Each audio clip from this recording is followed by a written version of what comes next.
Are you all able to see the file document on the screen? Yes, sir. Fine. I will be taking the overview today. What all we have covered and what all we have not. We will be starting our discussions on quality management now. I remember some time back I had given a clear idea of we will be covering the introduction and overview of the operations and supply chain subject first, and then we will go deep into quality issues, uh, ERP issues, inventory issues, etc.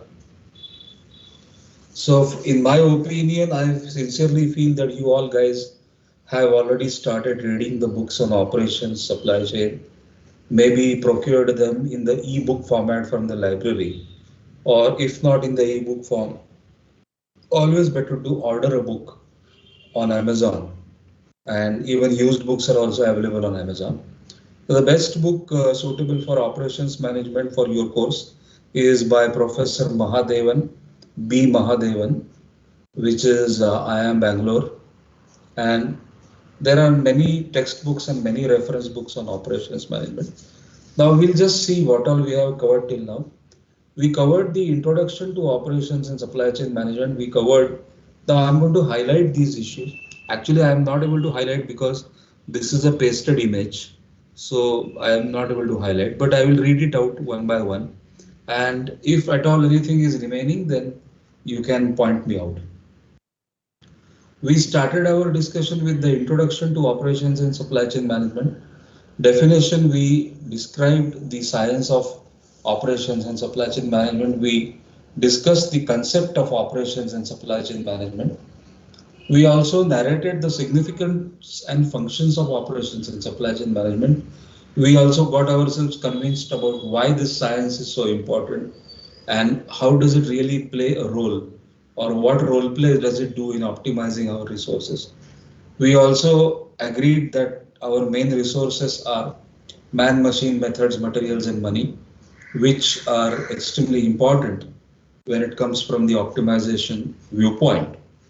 And the science of operations and supply chain management has always been on the forefront and in the limelight in the discussion in top management strategies also, as to how we should have our resources optimized and profits also maximized from the point of view of customer satisfaction as well as return on investments. So we discussed that in the last couple of sessions.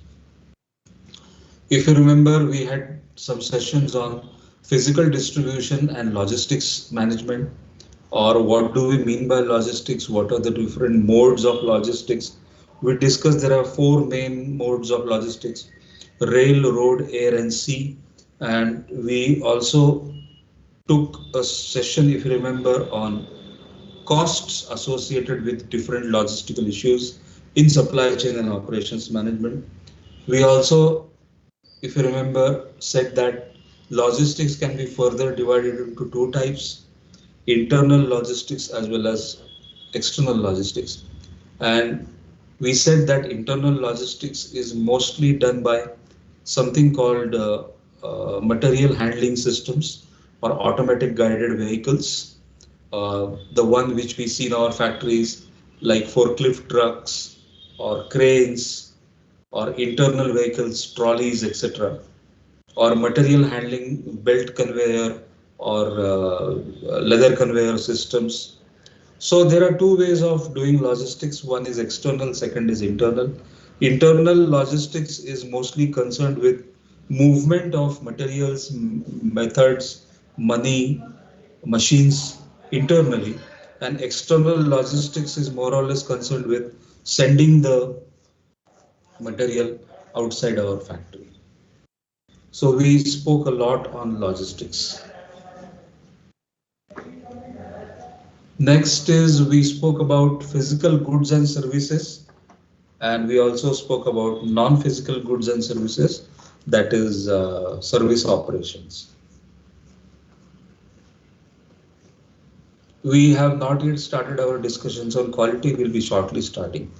Next, point number two was operational processes, in which, if you remember, I had specifically discussed different types of operational processes like batch manufacturing, assembly line manufacturing, mass production, continuous flow production, intermittent production, job shop, project production. So you will definitely get this question in the examination. What are the different types of production systems and what are the different types of production processes or operational processes? Here we had started our discussion with low volume, that is job shop, where hardly very few jobs are produced, which can be counted on fingers. And then we continued our discussion up to continuous flow or non-stop production system, where there is hardly any flexibility in the production system, and the layout also follows a line layout, and very high volume production can be done, but there is hardly any flexibility and hardly any variety in the production. So we discussed about that, if you remember clearly. Then our discussion went ahead on process product matrix, which means job production, batch production, assembly line, and continuous flow process and product layout. Our discussion further went on to product layout. So we studied that the product layout either has to be flexible. In case the product layout is flexible, it is called cellular manufacturing system or a group technology layout, where the functional as well as line layout both can be mixed in one single operational system. But if you are into very high volume manufacturing and there is hardly any flexibility in your product variety, then the product layout is quite rigid. It is not that flexible. At the same time, if you are into different variety of products manufacturing, then your product layout should be, then your layout should be flexible enough in such a way that you have your grinding machines or similar machines, welding machines in one functional shop, and from one shop to the other shop, you can have the flexibility of carrying multiple variety of products. So we spoke about process product matrix, if you remember. Then we also spoke about service system design matrix, where we said how to design a service system, what should be the different points of location of a plant. We also took some examples of Walmart or IKEA, which is presently situated in Hyderabad in India. What are the different factors while considering location of a plant? The plant may be a manufacturing plant, or the plant may be a service plant, or the plant may not be manufacturing anything but providing service. So what are the different criteria? There are almost 14 to 15 points of criteria, if you remember, we had discussed while locating a plant. For an example, proximity or nearness to raw materials, proximity to final market, proximity or nearness to skilled labor, proximity to all the logistics modes, meaning that your plant should be very quite nicely connected with rail, road, air and sea, etc., for convenience of material handling. Then we also took long discussions on plant layout. What are the different types of layouts? We said that whenever the variety of products is very much to be produced, then we will generally adopt a functional layout. But when the variety is less and the production volume is very high, we'll generally go for a line layout or rigid layout, etc. Then we also said that in service operations management, the layout for service operations system should be clearly focused on the customer convenience. Now, when we talk about customer convenience, we also take into consideration customers like family members, women and children who will come to the service facility. So there should be some kind of a daycare system for children to play, or a play park for children by the time their mothers are doing shopping in the grocery store. We also said that the height to be adjusted for keeping shelves and materials should be, ergonomically friendly with the human heights, etc. So all these issues we have primarily discussed in chapter number 2, where the chapter 2 focuses on operational processes. Now, moving ahead our attention to chapter 3, production planning and control. We spoke a lot on production planning and control. If you remember, my sessions were also recorded on MRP. MRP stands for Materials Requirements Planning, and MRP2 stands for Manufacturing Resources Planning. So you are supposed to read MRP1 and MRP2, Materials Requirements Planning and Manufacturing Resources Planning. We spoke a lot about demand forecasting. We said that forecasting demand should be as accurate process as possible, because depending on the forecast, the further processes like manufacturing resources planning, materials requirements planning, ordering for the inventory, maintaining some sufficient safety stock of inventory, all these things clearly depend on MRP1 and MRP2, and MRP1 and MRP2 clearly, or even aggregate planning also clearly depends upon demand forecasting. The more forecasting demand is accurate, we also said that there should be some margin of error allowed, which means approximately 5% of error is allowed in the demand forecasting, but at least the demand should be 90 to 95% accurately forecasted, so that our further resources would not go for a waste. So we spoke about accuracy of forecast. Then we went our discussion beyond on capacity planning. What do we mean by capacity planning? We said capacity planning is clearly planning for how much to manufacture in how much time. So we answered these questions: where, when, what, how much. Capacity planning is the first stage, and then comes aggregate planning. So capacity planning is the first stage, then aggregate planning. Aggregate planning further gives to master production schedule. Master production schedule further will go for MRP1 and MRP2. So if you remember, in the last couple of sessions, I had already given you a lot of block schematics on MRP1 and MRP2, and a lot of presentations were also given. Then we went on, focused our attention on production planning, where we spoke about aggregate planning, aggregate production planning, alternatives for managing demand and supply. We spoke a lot on how to bridge the gap to as minimum as possible in managing demand and supply. We saw a sample master production schedule on the screen, which gave rise to MRP1, MRP2. We also discussed a lot on DRP and CRP, that is distribution requirements planning and capacity requirements planning. So please remember the long forms of these words. You will be definitely asked short notes in the examination. My personal experience of operations management papers of Pune University tells me that they will definitely ask you short note questions of about 5 marks on these topics. The questions may be framed as follows. Write short notes on any 3 of the following.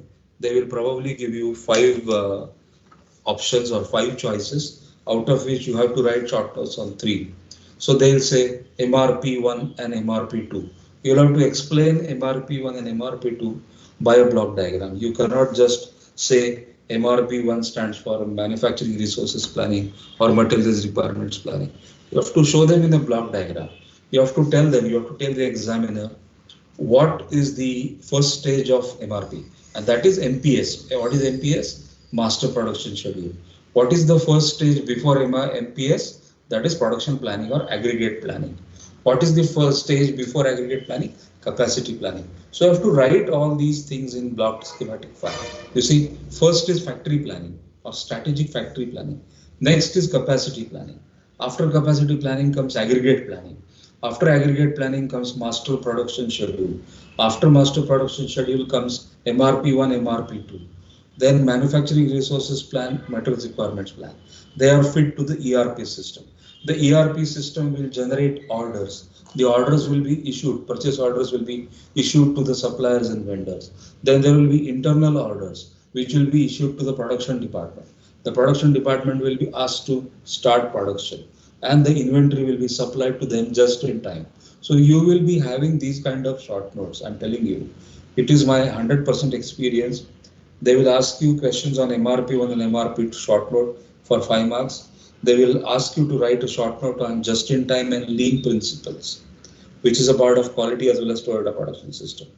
They will ask you questions on aggregate and capacity planning, or they will ask you a question like differentiate between aggregate planning and capacity planning, differentiate between MRP1 and MRP2, differentiate between demand forecasting and forecasting error, or how will you try to remove the error in the forecast.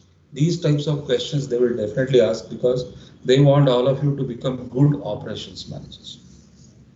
So this was all about production planning, which was part one of PPC. The second part of PPC is production control. In production control, we have scheduling, the most important thing, the most important activity, which means scheduling the number of machines, materials, and number of men. Now, whether you need to work in single shift, or you need to work in double shift, or you will need to work in 3 shifts. How do you schedule your production? Then there is loading. Loading means you have to actually load the job on the machines and start the operator working on the machines. Then all these problems will come in. After scheduling loading of jobs on the machine, the problems like maintenance will come in. Machine breakdowns problems will come in, or not all the machines will operating on the same speed. Not all the machines will produce the same production. So why it is not doing so? What are the reasons for it? So you are supposed to consult with the maintenance or reliability department, etc.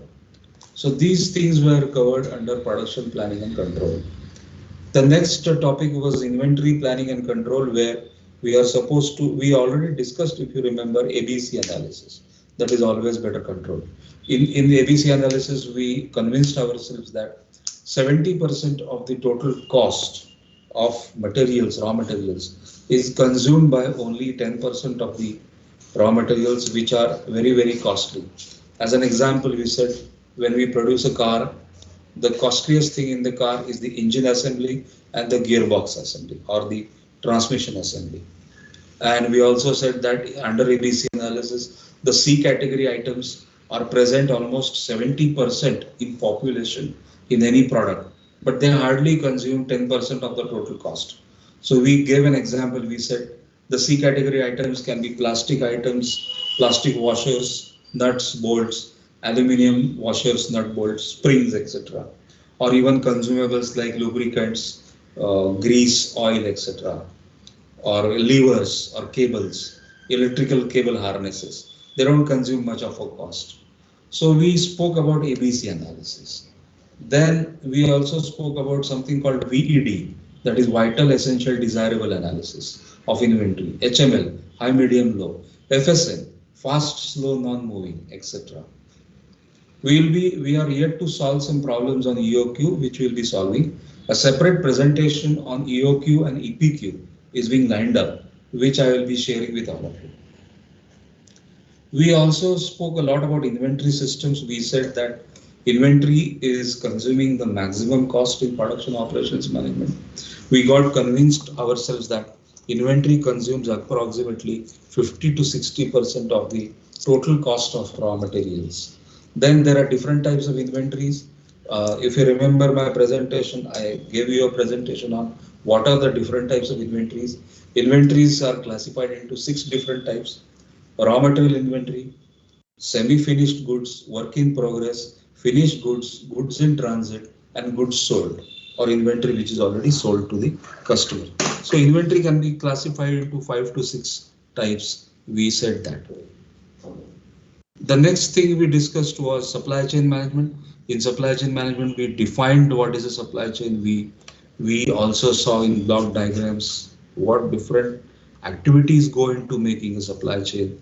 What does it really mean, the supply chain, right from the vendor or the raw material supplier to the end user, that is a customer, consumer, the whole thing which runs sequentially and in series is called a supply chain.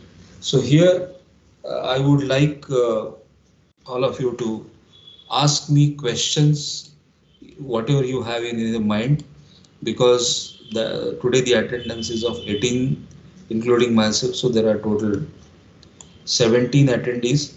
I want all of you to openly ask me any issues, any concerns you have, because now there are two issues I have in mind, which I will be discussing in the further lectures with you.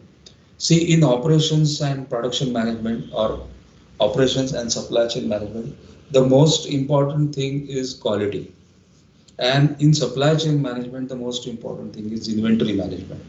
So before I start my discussions on those two important topics, I want any one of you to, or any one of you to highlight any particular matters of concern if you have, any particular points if you have in mind.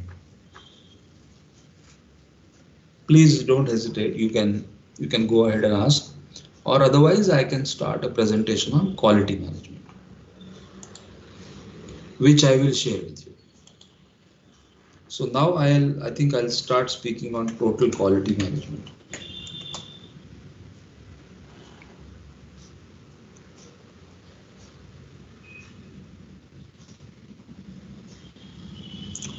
No one has any questions on total quality management? Sorry, on operations management?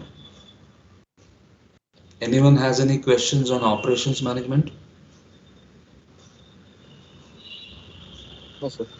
Okay, so I think I'll start a presentation on QM, that is total quality management.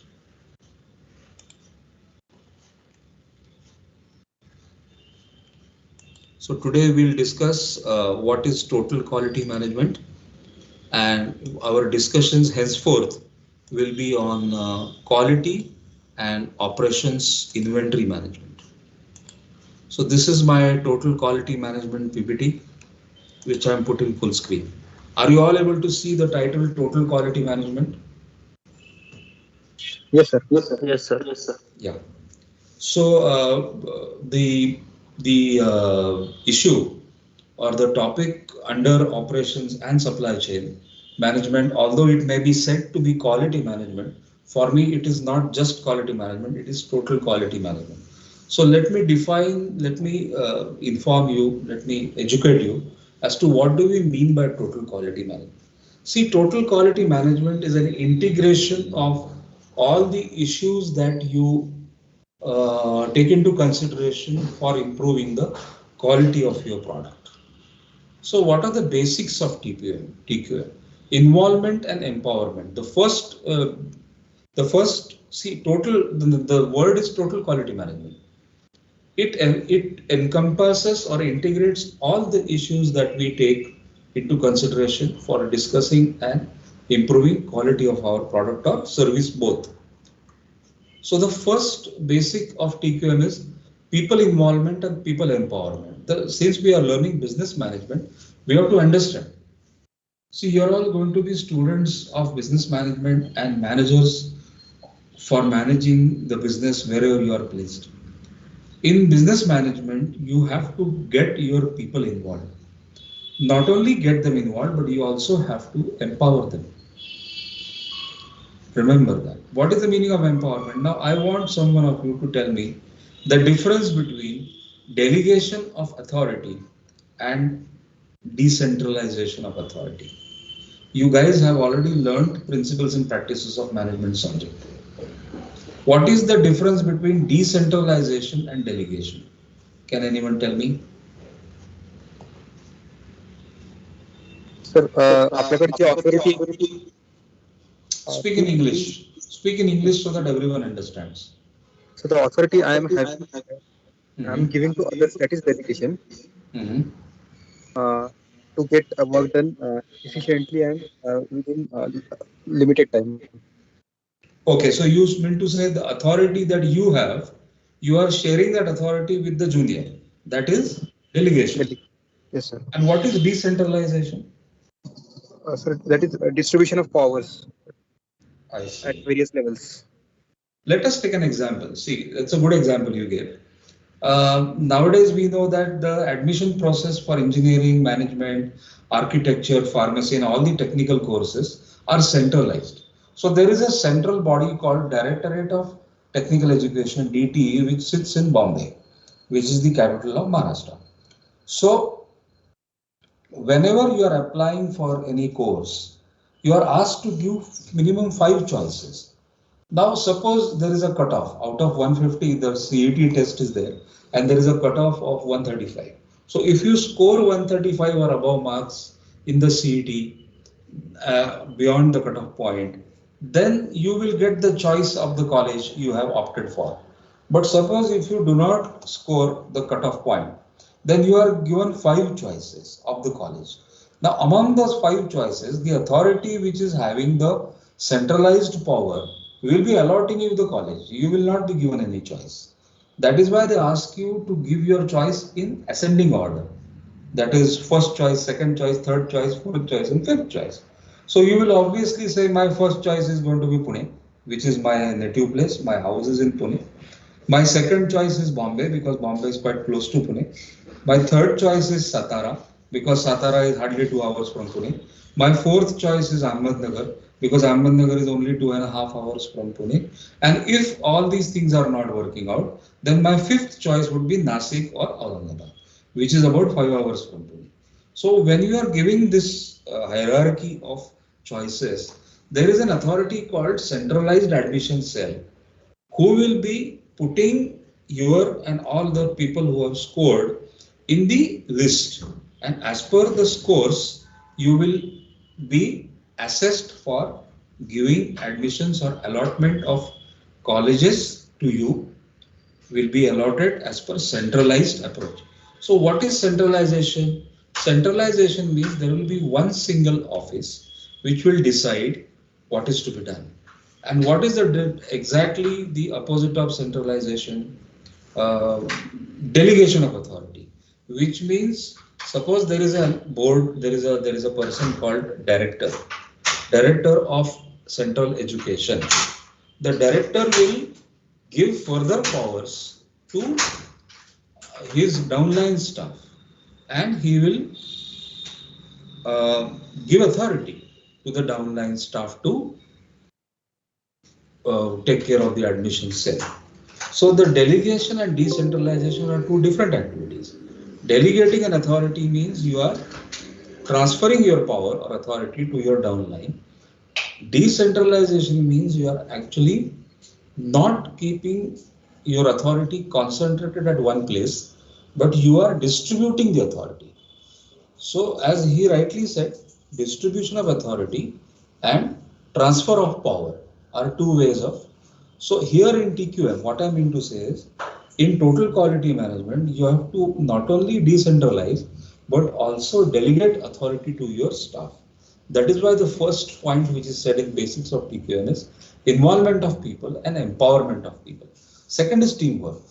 Total quality management exercises can only be run successfully through teamwork. Third is we have a lot of scientific statistical tools for which we will be implementing total quality management. Fourth is commitment. There has to be a commitment from the top management. Fifth is training and education. Sixth is customer focus. So if you see, this is the joining triangle of TQM. Continuous improvement is called Kaizen in operations management. The central focus is going to be on customer.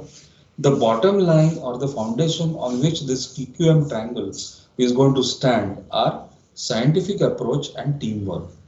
Only if you have a scientific and mathematical approach and teamwork is there, then only you will be able to achieve continuous improvement, which is the top point of the triangle.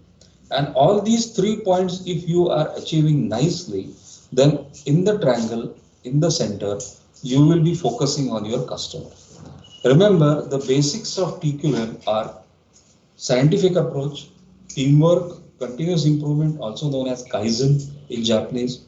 And if these three basics form the TQM triangle, then customer focus is the heart of your TQM system.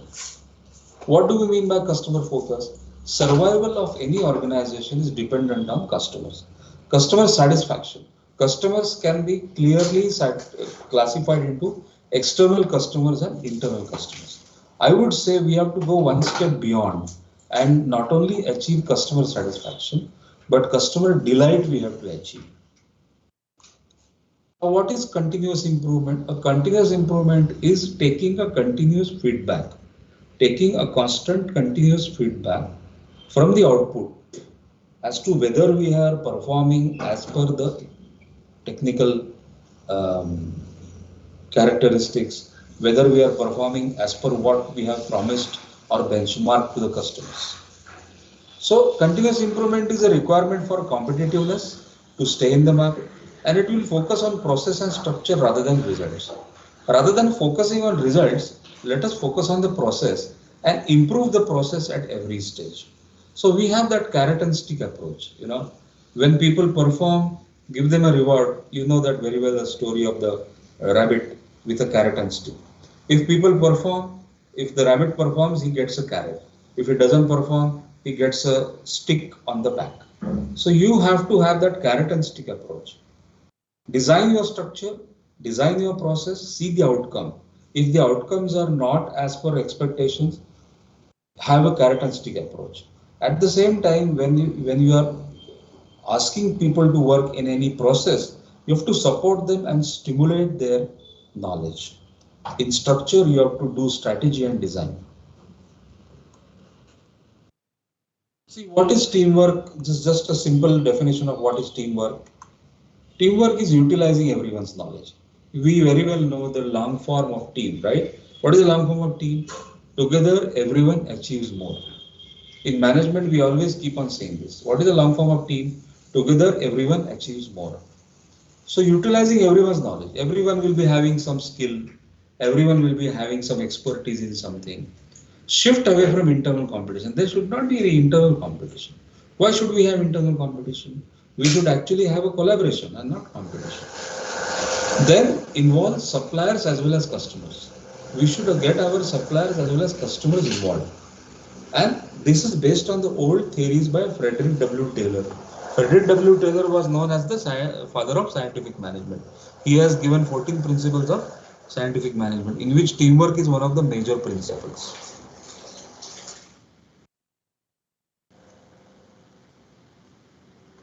Now, what do we mean by scientific approach? We should be using 7 basic tools of quality, magical 7 basic tools of quality. Then we'll be using statistical tools in total quality management. Then our approach will be analytical. Everything that we are doing, we should do the analysis. Our methodology should be improvement methodology, continuous improvement, Kaizen methodology. Remember that. Then we should have change from your PDSA. What do we mean by PDSA? PDSA is like the same PDCA cycle. Plan, do, study, act. So this is our methodology. Focus. Find a process to improve. See, in operations, find a process to improve, organize an improvement effort, clarify the current process, understand process variation, and select improvement strategies. Plan the change, do or implement the change, check the results, and act upon the data to reinforce or modify the change. So PDSA stands for plan, do, study, act. What is quality? We'll be now defining quality. We'll be defining quality from the qualitative as well as quantitative perspective. Remember that. Why is quality important? Physical outcomes, service outcomes, cost outcomes. Because these 3 are the outcomes of our business. Now let me switch over to a bigger presentation on total quality management. I will just share with all of you a bigger presentation on total quality management, which is ready. Just a minute.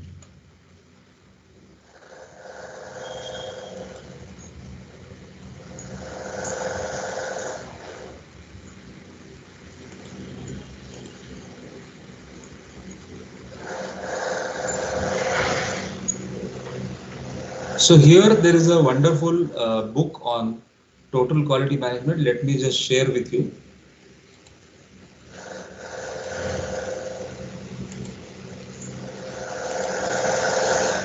Are you all able to see the green band with total quality management?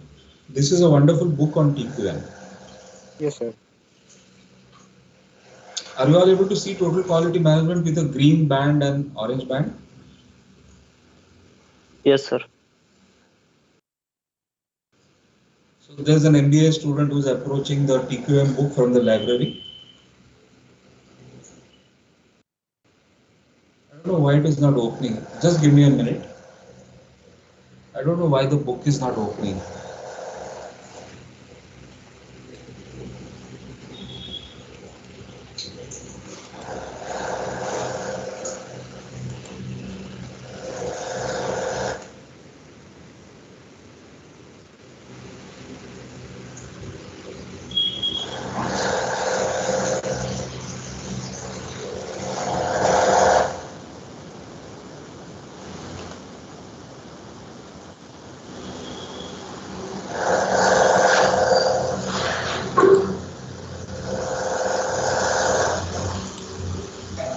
Yeah, now I can share with you.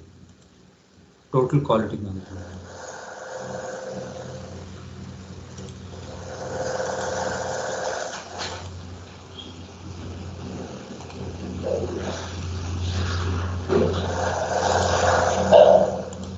So we are now going to officially start our sessions on quality, which is a part of operations management. I hope you are all able to see a new presentation on total quality management. So what are the learning objectives? Explain the meaning of TQM. Identify what are the different costs of quality. Describe the evolution of TQM. What is this science and when did it evolve? Who was responsible for this science? Identify quality leaders and their contributions. There are a lot of quality leaders who have contributed to this thought of total quality management. Then we'll be identifying the key features of the TQM philosophy. What are the key features of TQM philosophy? Describe tools for identifying and solving quality problems. Describe quality awards and quality certifications.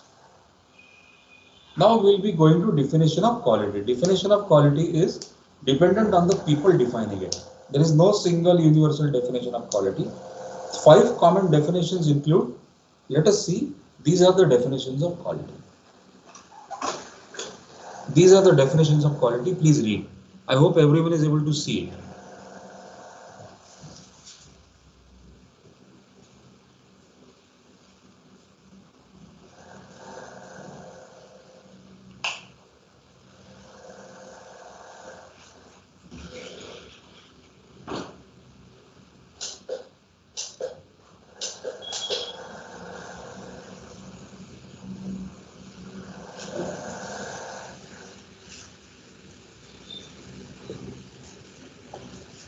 So some people say quality is conformance to specifications. Now when you say quality is conformance to specifications, it is like defining quality quantitatively from ISO standards, which means does product or service meet targets and tolerances defined by our designers? Then some people say quality is fitness for use. Now fitness for use is a qualitative definition. It is not a quantitative definition, meaning evaluation of performance for intended use. Is the product that we have produced giving the performance for the intended use? That evaluation is fitness for use. Value for price paid, evaluation of usefulness versus price paid. Support services, quality of support after sale. Psychological, ambience, prestige, friendly stuff. So these are some of the dimensions or definitions of quality. Any questions? No, sir. Okay. Now we'll just discuss the difference between manufacturing quality and service quality. See, manufacturing quality focuses on tangible product features. What are the tangible product features? Conformance to standards. ISO 9001, 14001, 45001, IATF 16949, etc. Conformance, performance, reliability, features. Service quality. Service organizations produce intangible products that must be experienced. So service is an experience. See, manufacturing quality is a use of a product.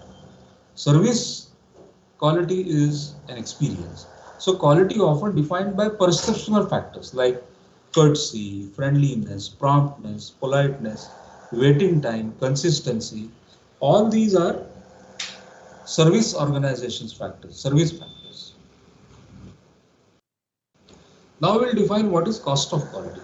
Quality affects all aspects of the organization. Quality has dramatic cost implications of. Now, what are the quality control costs? See, if you do not control your quality, then there will be a failure. So what are quality control costs? Prevention, preventive maintenance, and appraisal. But what are quality failure costs? There are two types of major quality failure costs: internal failure and external failure. Now, there are four categories of costs of quality. First is prevention. Always we know in English there is a saying, prevention is better than cure. So prevention cost. Cost of preparing and implementing a quality plan. There is some cost associated with preventing. There is some cost associated with preparation and implementation of a quality plan in advance. Then there are appraisal costs. Appraisal cost means cost of testing, evaluation and inspection. So cost of preparation and implementing a quality plan is a prevention cost. But what is appraisal cost? Testing, evaluation and inspection are appraisal costs. What are internal failure costs? Suppose the product goes into a scrap, or there is a rework, or there is a loss of material. That is internal quality failure cost. What are external failure costs? The first external failure cost which comes to my mind is rejection of your product from the customer side. Cost of failure at customer side, including returns. Suppose your product is returned by the customer. It is not technically conforming to specifications, or repairs, or rework, or replacement. All these costs are external failure costs. Remember, internal failure costs can be easily managed. External failure costs is difficult to manage, because when you deal with customers, and if at all there is an external failure cost, that is also a major loss of goodwill or loss of your image of your product and service. So the next time the customer wants to do business with you, he may have to think it twice. So early detection or prevention is always less costly. Okay, maybe by a factor of 10.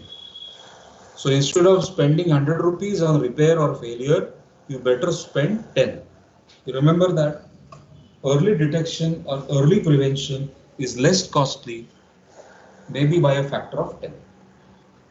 Because if there is a failure and you are spending 100 rupees on internal failure or external failure, then you can might as well spend 10 rupees on prevention, or what you can say, the right word is proactive. Be proactive than being reactive. Now, this is the timeline of TQM, evolution of TQM, the science of total quality management, or we would say the science of quality management, has been practiced since 1900. Early 1900, we had focus on inspection, statistical sampling. Then in 1960s, we had organizational quality focus. The old concept of quality was inspection for quality after production. This was an old concept. Now the concept of quality is build quality into the process, identify and correct causes of quality problems. 1980s and beyond, the customer-driven quality came into picture. Before 1980s, the focus was old. It was like inspection for quality after production. Now we do not do quality inspection after production. Now we do quality inspection while the production is going on. Or we have already a quality plan built in place before the production goes on. So nowadays we have something called APQP, Advanced Product Quality Planning. Understood? Some of the quality gurus are mentioned here. Yes, someone wants to say something. Sir हे 60s 80s म्हणतात, म्हणजे 60s म्हणजे sir 61 to 70 असं पकडतात ना sir ते years. Speak in English. Sir, what do you mean by 60s? You mean 61 to 70? Means, yeah, 90, I mean to say the decade. So when we say 1960s, it is 1960s to 1969. Okay, 1960 to 1969. And yeah, when we say 60s, when we say 1940s, that is bit like 1940s to 1949s. Because after 1950s, we'll say 1950. So yes, okay. See, 1960s did not, I'll be very honest with you. Before 1980s, the concept of quality was quality control and not quality assurance.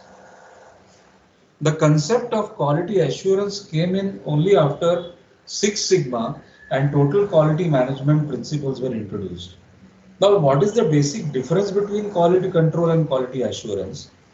Quality control will control the quality only at the end of the production line, but quality assurance will ensure or assure the quality during the production line.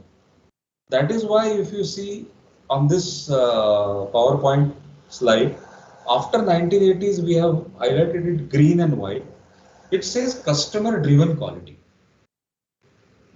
The quality is driven by the customer after 1980s, and the concept of quality was build quality into the process itself while planning. That's why I said APQP, Advanced Product Quality Planning. Identify and correct causes of quality problems. But what happened in the previous, before 1980s? Quality problems are only identified at the end of the production line. Now quality problems are identified while the production is going on. So you can very well stop the production if the product is not giving the quality. And you can virtually save all your failure cost. This is all being done to save your failure cost. So these are some of the well-known quality gurus.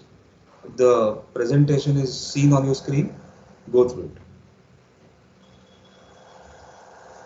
Walter Shewhart, W. Edwards Deming, Joseph Juran, Armand Feigenbaum, Phil Crosby, Ishikawa, and Taguchi. These guys have contributed a lot to the quality science.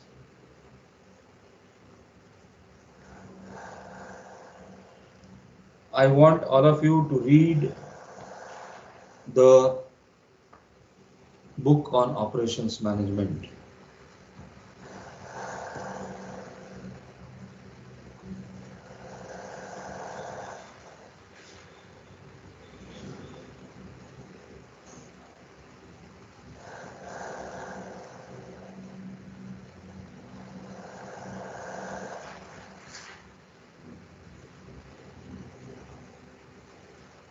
Have you understood? These guys have basically contributed a lot to the quality science. Now, one by one, if we see who gave the definition quality fitness for use, it was Joseph Juran. And the concept of cost of quality was developed by Joseph Juran. What did Walter Shewhart do? Walter Shewhart introduced a well-known concept called statistical quality control charts, SQC charts, and he contributed to the understanding of the process variability. Walter Shewhart was a very well-known guru of quality, and he basically contributed to a lot of process variations. And he controlled the process variations by developing a concept called statistical quality control chart. Then there was this well-known senior quality guru called William Edwards Deming, sorry. He stressed on management's responsibility for quality. W. Edwards Deming trained the top management for quality, and he developed 14-point principles to guide companies in quality improvement. Joseph Juran, as just said, defined quality in simple 3 words, fitness for use, and he developed the concept of cost of quality. So it was Joseph Juran who said, if we do not have quality prevention cost, then we are going towards quality failure costs. Armand Feigenbaum introduced the concept of TQC, total quality control. Philip Crosby introduced the concept quality is free, and he introduced the concept of zero defects. So it was Philip Crosby who said, do it right the first time, zero defects. Kaoru Ishikawa was a professor and statistician, and he introduced something called cause and effect analysis or cause and effect diagrams, also known as Ishikawa diagram or fishbone diagram. He identified this concept of internal customer. Taguchi introduced a function called Taguchi loss function, and Taguchi was more focused on product design quality. So this is the TQM philosophy. We'll be having long sessions on quality management TQM. You can say this is part 2 of your operations management course, because TQM is something which cannot be covered in one session. I'm telling you, TQM will take long time to cover, and most of the operations part is quality only, especially when production operations is into picture. Most of the operational part is quality only.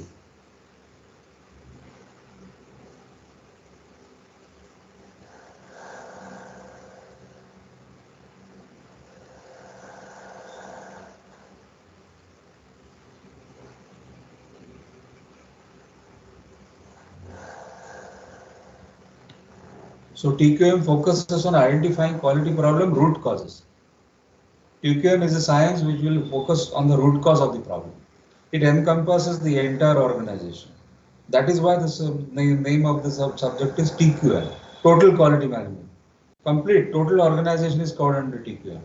There is a TQM cell in the companies, Today also we have a TQM cell.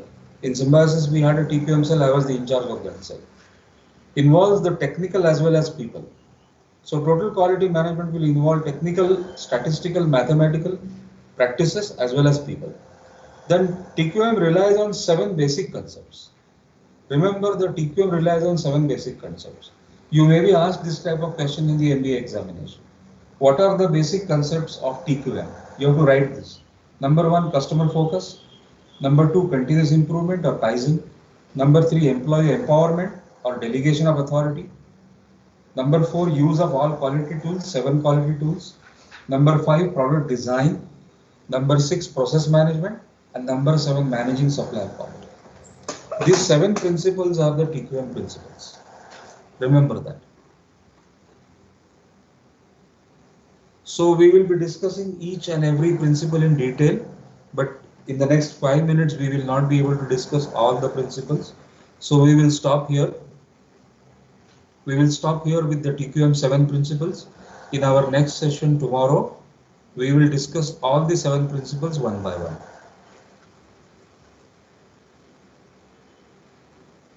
Okay. Yes. So TQM philosophy, TQM philosophy, 7 points. Remember, these are also the 7 important points of ISO. That is International Organization for Standardization Quality Management System, ISO standard 9001:2015. Customer focus, continuous improvement, employee empowerment, use of quality tools, product design, process management, managing supplier quality. We'll take each and every point in detail. It's a long presentation of almost 40 slides, which cannot be covered in 1 hour.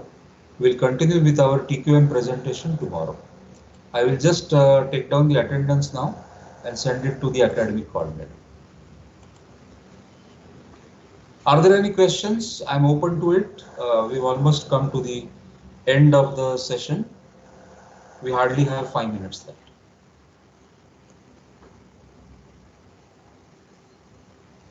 If anyone has any questions, please go ahead. Ask. Or, this.